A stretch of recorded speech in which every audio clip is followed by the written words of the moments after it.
Le président Martelly et le ministre des Finances Wilson Lalot ont lancé ce mercredi le programme d'initiation des jeunes à l'emploi. C'est une initiative qui vise à introduire les étudiants finissants des écoles professionnelles et des facultés sur le marché du travail. 17 jeunes ont reçu leur lettre d'affectation pour intégrer différents services du ministère de l'Économie et des Finances afin d'y effectuer un stage payé de 2 mois. Chaque année, 200 000 nouveaux professionnels sont lâchés sur un marché du travail qui ne peut en absorber qu'un tout petit nombre. C'est pour apporter une solution à ce problème que la présidence et le ministère de l'Économie ont conçu le programme d'initiation des jeunes à l'emploi. Désormais, des étudiants finissant des écoles professionnelles et des facultés pourront bénéficier de 2 mois de stage rémunérés dans l'administration publique, dans les entreprises privées ou encore dans des organismes internationaux présents en Haïti.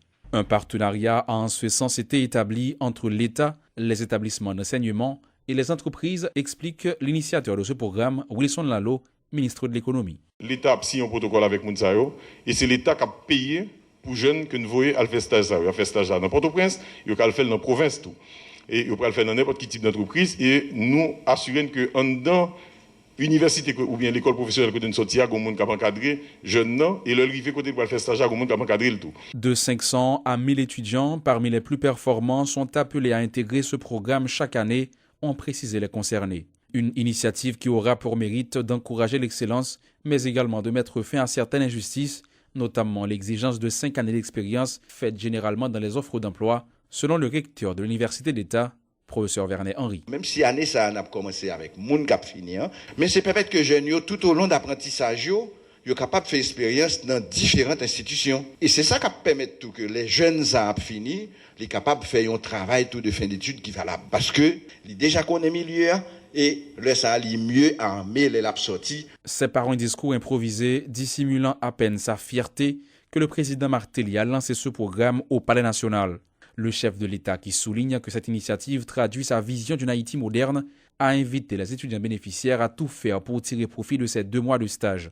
Michel Martelly en a profité pour exhorter la jeunesse haïtienne à se former et à s'impliquer dans la politique afin de prendre la relève de ses aînés. Ça fait peut-être un an que nous travaillons sur des programmes qui répondent à un modèle ça. Mais avec courant que chaque jour manifestation, l'État est obligé presque concentrer sur gérer gérer manifestation. À quelques mois de la fin de son mandat, le président Michel Martelly veut encore étonner et pense pouvoir laisser une meilleure Haïti que celle qu'il a trouvée en 2011. L'ancien chanteur sollicite la compréhension et l'apport de tous pour la réussite de certains projets, comme celui lancé aujourd'hui en faveur de la jeunesse. Plusieurs milliers de religieux catholiques ont marché silencieusement ce mercredi à Port-au-Prince. À l'initiative de la conférence haïtienne des religieuses et religieux, cette marche a été organisée pour dénoncer les attaques dirigées contre les communautés religieuses, réclamer justice pour les victimes et solliciter l'appui du Très-Haut. L'ensemble des institutions de l'archidiocèse de Port-au-Prince, les écoles, les universités et les centres de santé et de nutrition avaient fermé leurs portes. Il faut rappeler que depuis le début de l'année, les communautés religieuses sont victimes d'actes criminels, une situation qui avait provoqué de vives réactions. Nous sommes marchés pour nous dire non à toute forme d'insécurité, communauté nous a subi en Balélandie, sans foi ni loi. Nous venons dire non tout, contre toute qualité de forme de violence qu'a fait sous le peuple haïtien dans divers secteurs dans le pays. Depuis plus passé un siècle et demi, c'est religieuse qui fait dans le pays une éducation de qualité, qui fait des formations professionnelles de qualité. C'est communauté religieuse qui engagent dans le domaine de la santé. C'est eux-mêmes qui encadrent les paysans.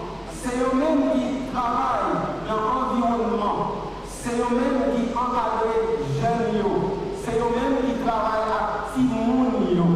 C'est eux-mêmes qui investissent tout l'argent avec tout ça comme connaissance dans l'agriculture. Oui, c'est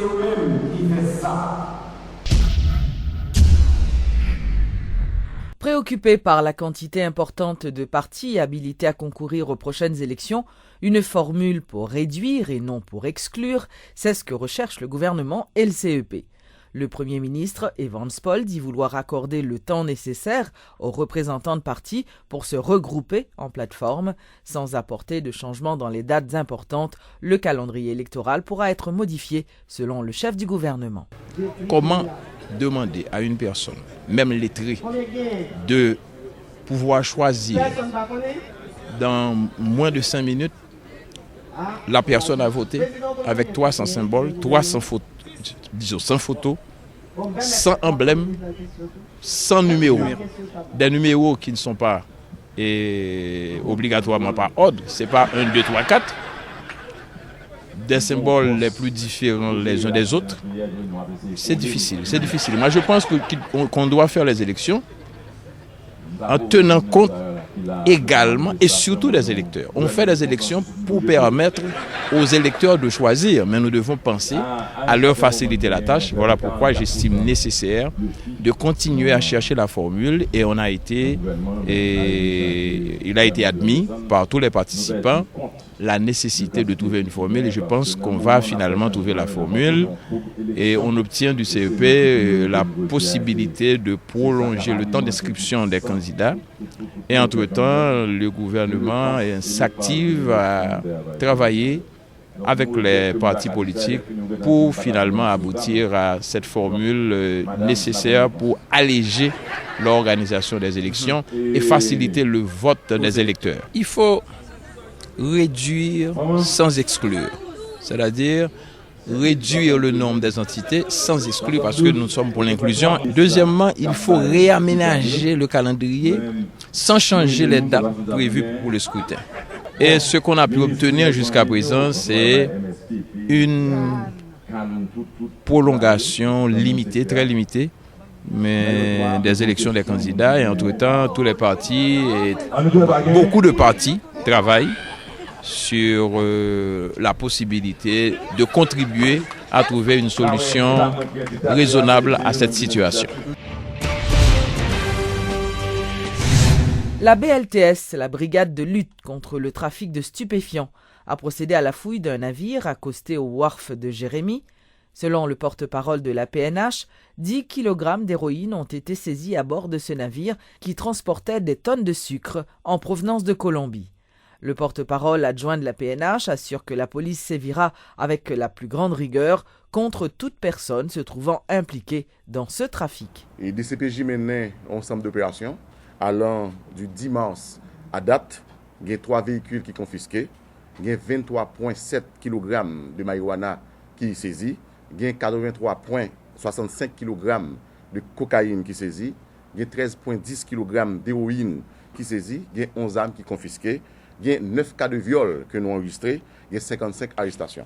Dans le cas de kidnapping qui était fait sous Jean Dimi Piton, et 31 décembre 2014, à Duval 33, côté que DCPJ était arrêté Germine Gili, qui ont tiré les Yon, et puis Delva France, qui ont tiré les Pépé. Dans le cadre d'affaires ça, il y a une police Lagunave qui possède l'arrestation d'un kidnappé, qui est Jean Richard Gore Joseph.